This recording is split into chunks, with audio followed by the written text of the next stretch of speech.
Could you tell me your name, your date of birth, and the place of birth? My name is Tareq Mesbah. I was born in 93, May 21, in Mansoura.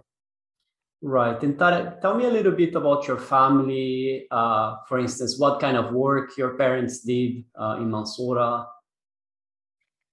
My family, my father, he was a government employer. My mom also in education ministry.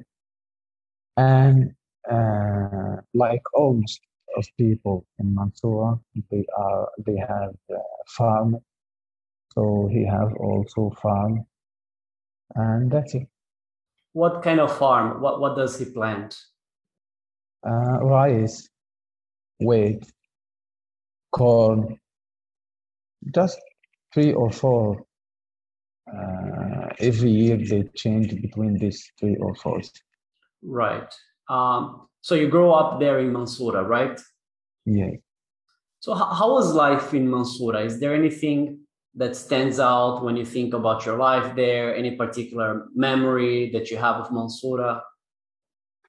Yes, I love Mansoura. Mansoura is the final place between modern life and hard life for farmers people. So you growing with some imagination in your mind. You accepted it from everybody in this city. You have to fight. You have to be warrior to save yourself from hard life can go to the good life, the modern life.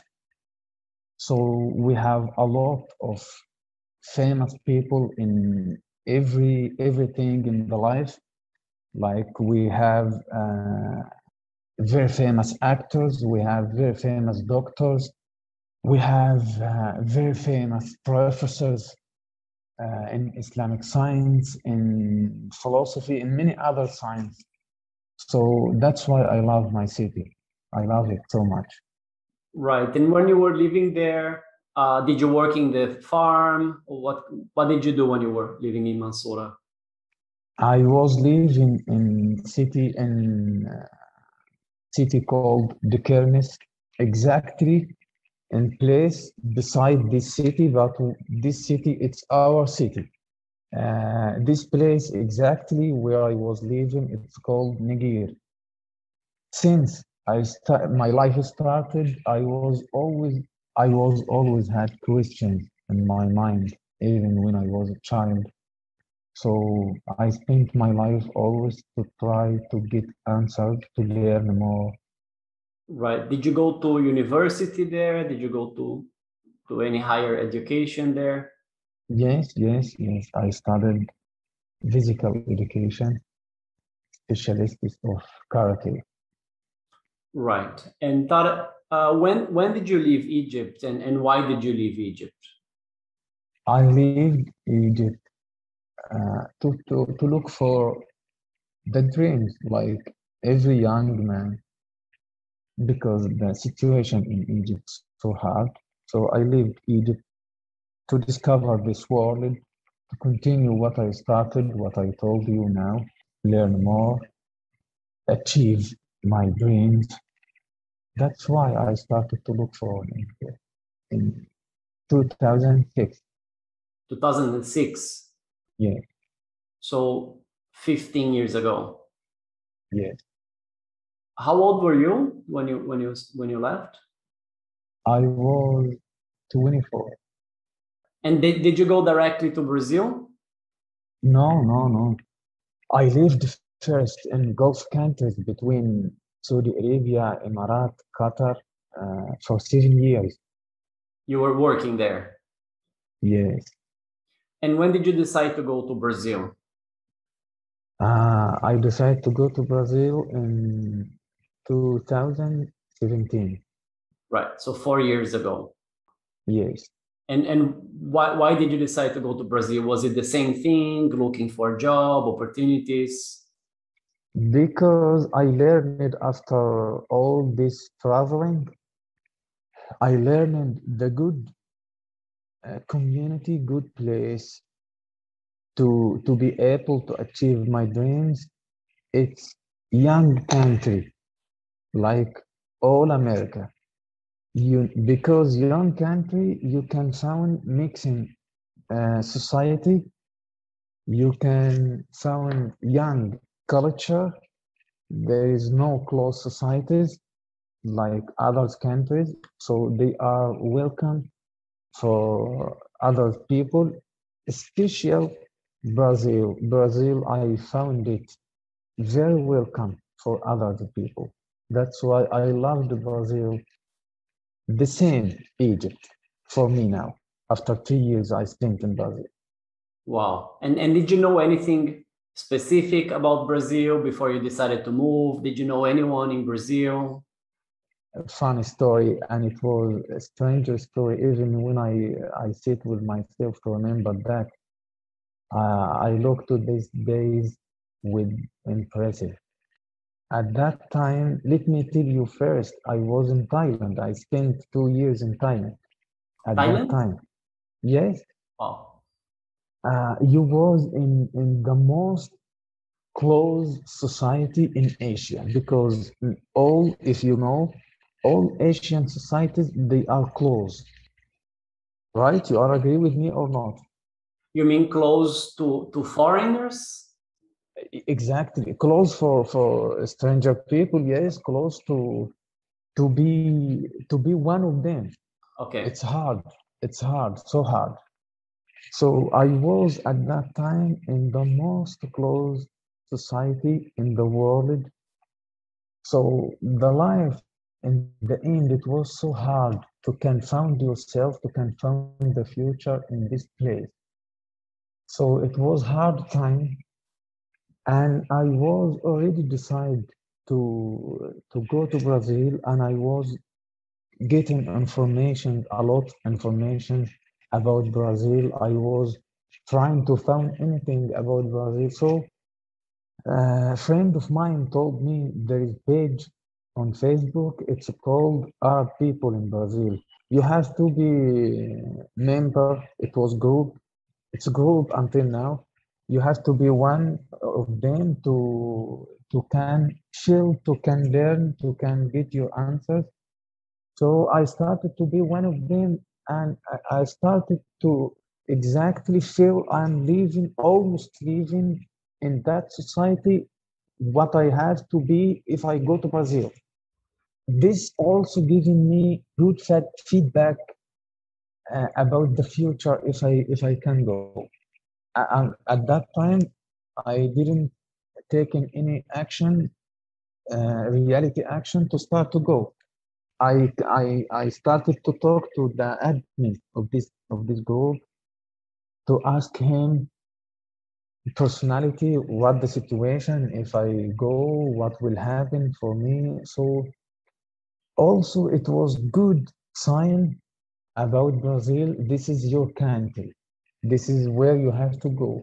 Right. That guy, he was a very nice guy, and all his answers giving me incentive to continue to love Brazil. He said the first one you ask about it, if you want to go to the country, if if they will be welcome for you or not.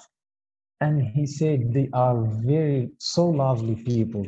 In the first day you can go, the government giving you paper, something it's called protocol, to can be in Brazil official, and they never say to you, go away. So this answer giving me a very comfortable feeling at that time. Since that moment to take action, to look for about visa, to look for where is the embassy, Brazilian embassy, and I was lucky and got it. After that, went to Egypt to see my family because I was had at that time family, and went to Egypt again for some months. In these months, I asked him again to help. If I go to Brazil, I don't know anyone, I don't know anywhere to go. Right. So there is misunderstand, and this is the funny part in the story. There is misunderstand happened. He thought that guy he have a car. He works sometime as a Uber. So he thought when I asked him to meet me in the airport to help me, he thought I am asking him as a business to reach me to somewhere as a Uber. Right. So he said, "You're welcome. I will do that." And I thought in the same time he will just get me to give me help to tell me where I can go, how I can start like that. And when I arrived to Brazil, he was waiting me and he said, "Hi, Tareq, welcome to Brazil. This is Brazil, blah, blah, blah, blah." Then after a few minutes, he said, "So let's go. Where you want to go?" I said, "I don't know." He said, "What? Hmm. You don't know? You are coming to, you passed Atlantic Ocean to Brazil from the other side in the world and you don't know where you can go." I said, "Yes, I don't know where I can go. I'm just running with my dreams and I don't know anyone here. And I asked you if you can help me." He said, "I can help you, but I cannot do anything like that for you. I don't know where I can take you now." I said, "Anywhere. Just that one I know now. I cannot go back to Egypt. So anyway, I have to go to anywhere." He said, "Okay, let us think and know what we have to do." And he said, "Just go, come to the car. We are in the on the way." He said, "I will take you. I will reach you to the hotel and call some friends to ask about work. What is your work?" I said, "I studied physical education. I'm a martial arts teacher and I'm a baker." He said, "Okay, we will look for in the restaurants." And he called some friends. One of them, he said to him, "Yes, we need one, but I have to ask uh, my brother. He have to decide that. I will tell you after a few minutes." We were still on the way. He recalled him again and he said, "Bring him after tomorrow because tomorrow it's day off."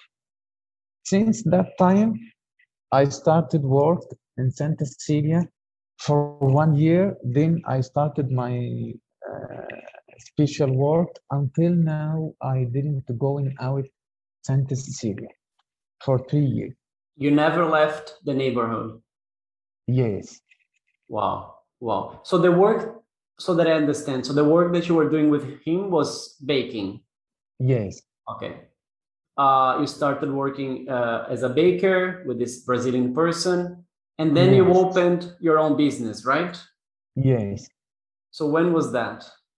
In 2019, Let me ask you, let's go back a little bit. I wanted to ask you something before. What was your first yes. impression of Brazil? You know, when you arrived in the airport, when you saw the city, when you got to Santa Cecilia, what was the first thing you saw? Was there anything that impressed you? The people, how much they are so lovely people. Not places, because I traveled a lot. Not places, not something like technology, like not something material. No, it was the lovely people, the feeling of people.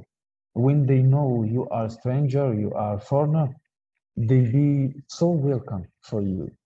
And what kind of visa did you have when you arrived to Brazil? It was tourist visa. And then did you change that to a permanent visa? Not yet. Right, right. I'm trying. Is it hard to be a foreigner in Brazil, to do the paperwork? Is that something complicated, the bureaucracy? It's complicated, yes, especially for me. Especially for you because you're Egyptian? Is there any reason? No, it's not two ways to get uh, documents in Brazil. You can get married with a Brazilian girl, or you can ask refugium. Mhm. So I'm Egyptian. I don't have rights to get refugium, and I'm married. So that's why special for me, it's so hard. Are you married to an Egyptian woman? Yes. And she lives in Brazil with you, or she's in Egypt? No, I'm alone. Right. I'm alone here for 3 years. She is living in Egypt with two kids, my kids, Abdullah and Farida, boy and girl. Right. Well, congratulations for the kids. Thanks a lot. So let's go back then to the business. So you opened. Is it a restaurant? Can you tell me a little bit about it? I started it not only to get work, to get business. No. If you remember, I told you I started to leave Egypt looking for dreams. So I'm a spiritual man. One of these, I'm Egyptology. So I was a specialist also in ancient Egyptian baking, beside other things. So I wanted one of these dreams. I wanted to show people how much this is important to keep connection between the past and the present. So I wanted to achieve this in the baking or in teaching martial art or in everything what I spent my life. So I started my business with idea. The first stuff I started with my business, it was the most deeply stuff in ancient Egyptian culture. It's called mishaltit. This mishaltit, it's very tiny layers of dough, many together. To make it easy for you, it's by English the puff pastry. Puff pastry with Egyptian people, this is started in ancient Egypt before 6,000 years. And it was uh, special, exclusive for gods at that time because it's hard to do, it's complicated to do, and it's very tasty. So I wanted to show people, thanks God, it succeeded a lot with people, this Mishaltit. When this succeed giving me chance to introduce others stuffs, I continued with that. First, I started work with carrot in the street. Then I started my restaurant, and I'm keeping going. How is the restaurant called? Horus. Horus. Okay, I can see the decoration outside you. So that's kind of an ancient Egyptian Yes. decoration. And what else do you cook? Do you do more contemporary stuff like molokhie? Yes. I have basic stuff. This has to be available all the time, and I have other stuff. If I have time, I do it. Like mulukhiyya, like fatta, like others dishes, but the one have to be able all the time. It's kushari because also it's a traditional dish. Right. And Tareq, do you also cook, sfiha, kibbeh? Because a lot of people in Brazil also like to eat those dishes, They love right? sfiha and kibbeh. I have kibbeh, but I don't make sfiha. Because like I told you, I didn't started my idea to continue with the things what they used to get it. No, I want to change something. But since the beginning, I decided to don't make sfiha because there's many other choices. There is no reason to continue this sfiha. But kibbeh, it's different. Exactly, or especially if I change it with the same flavor, same materials, it's the same Egyptian one. The Egyptian one, it's called kubeba. The Sham one, it's called kubba. The same material, the same way, but just with different shaping. So doesn't change. But Sfiha, it's completely different about the equal things in Egyptian culture, like mishaltit. When I make mishaltit, it's also dough with flavor, like meat, cheese, or whatever, but with different way. You can give people different feeling when you make this change. That's very interesting, because I mean, as you know, a lot of people in Brazil are used, to quibe and esfirra, tabule. So it's what you're serving is very different, right? In Horus. Yes, and I can say to you again, people really love it. Right. And Tareq, did you have any difficulty, settling in Brazil, with the language, for example, or maybe different traditions or different climate or food? Was there anything difficult for you?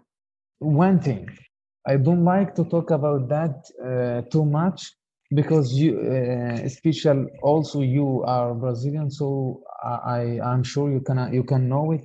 It's about security here in Brazil. This is the most important thing, and this is the bigger problem in Brazil. I agree. Anything except that, we cannot say it's difficult, it's specific in Brazil. No, this is the difficult of life in everywhere. You have to suffer, you have to work hard, you have to be fast like life here. So this is normal. This is not only in Brazil. The problem only in Brazil, you can find it, it's about security. And you said that your wife is still in Egypt, your kids. Do you know any Egyptians in São Paulo? Is there an Egyptian community in the neighborhood that you live? Do you see Egyptians a lot in Brazil? I see Egyptian, but not a lot. There are a few here in Brazil. So I have met only two Egyptian as a friends, and I met maybe more five, but like as a customers, they came to eat and left. Right. So they are not a lot in Brazil. So there is not a community of Egyptians, right? It's just few people around you. No, there is some people told me there's a small community on social media, but I don't have time, and I'm not curious to be just one of this community on social media. But in the reality, I haven't met. I was wondering, maybe you met other Egyptians. I don't know if you go to the church or to the mosque. I don't know if you met people there as well. I go to the mosque, but even in everywhere, if I go to the mosque, if I go to Paulista, like it's carnival weekly in Paulista Street. So if I go to any public place, I told you, I cannot meet a lot of Egyptian people. Right. We have a lot of migrants in Brazil that speak Arabic, right? We have a lot of Syrians and Lebanese, Yes, Palestinians. yes. Do you meet these people? Do you have any relationship with Arabs in Brazil? Of course, I'm living with them. They are not small part of Brazilian community. As you know, Lebanese people, after them, Syrian people, they are a big part of Brazilian society. Especially Lebanese people, they came for long time, before long time. That guy where I worked since the first day I came to Brazil, it was Palestinian restaurant. Is that Algeria? No, the people who created Aljania, but they separated to start Majaz restaurant. So you are from São Paulo? I am from São Paulo, yes. If you know Aljania. I've never been, but I've heard about it. The people who created Aljania, they separated and they created another place. It's called Majaz. Majaz, okay. Yes, I was working in this restaurant. Exactly, Majaz. Right. And do you keep any contact with Egypt? I mean, you probably keep. I mean, you keep in contact with your wife, your kids, your parents there. Do you think of going back there? What's your relationship with the country today? It's hard to talk about that, but I never mind. I will say to you, I have problem now with my wife because I lived here for 3 years, and like I told you, I didn't got yet permit in Brazil, so I cannot go out and come back again. So I have problem with my wife, so I cannot keep contact with my kids all the time. They are 4 and a half, 5.5 years. So my family almost destroyed because what I'm suffering here. My father, my brother, I keep contact with them. And do you think of going back or just leaving Brazil and going back to Mansoura? I'm planning to of course to go back to spend some time with my kids, with my family, and go back again to Brazil because, like I told you, Brazil now it's like my second country. And Tarek, so when you miss your family or when you miss Egypt, what do you do? Do you listen to Egyptian music? Do you listen to, I don't know, Kulthum? Do you eat molokhia? What do you do to feel connected to Egypt? I don't listen to the music, but when I feel hard moments of missing Egypt, I go to the pages who talking about news in Egypt or who talking about Egyptology to just to get update about what is happening today. But about Egypt, it's all the time inside me because, like I told you, I'm Egyptology. I am working with Egypt. I'm eating with Egypt. I'm sleeping with Egypt. Everything Egyptian, it's already in my life. I keep everything old because I love history in everything. What do you mean? Your clothes? You like old clothes? Is that what you mean? Not about old clothes. I keep my beard. I keep my hair long. And when I talk by Arabic, I prefer to use the original words, not casual words. So in everything, when I eat, even in the food, like I told you, not only when I work, when I eat, I love to eat traditional Egyptian food. Right. When you mean you use original words, you mean you prefer to speak in Fusha than Amiya? Is that what you mean? I prefer when I can. If I can't, I prefer to use the old words for my city because if you can touch that, there is, I think, in everywhere in the countries, even in Brazil, they started to use English words. I hate that. I'm sorry to say this word, hate. I hate if someone use English words if it's not necessary. Okay. I respect when someone uh, keep and be proud with his language. Like you as a Brazilian, if you talk with Brazilian guy, you never use English word. If and me also, if I'm Egyptian and talk to Egyptian guy, I never use English word if it's not necessary. This is the fashion in my country. People start to use a lot of English words mixing with the language, and this is dangerous also because, like I told you, I studied in many things, so I studied the language. This is dangerous on the language and the culture also. You lost after many years. You lost your culture if you continue to use uh, another or stranger language. Right. So I prefer to use the deeply words from my city, specific my city. If I can't use the Fosha and my clothes, when I be in Egypt, I wear traditional clothes. Just here in Brazil because it will be very stranger for people, and I have to respect people where I live. I'm living in their country, but if I go to my country, I change my looking, wear my traditional clothes, and I don't prefer to use modern clothes, even sport clothes.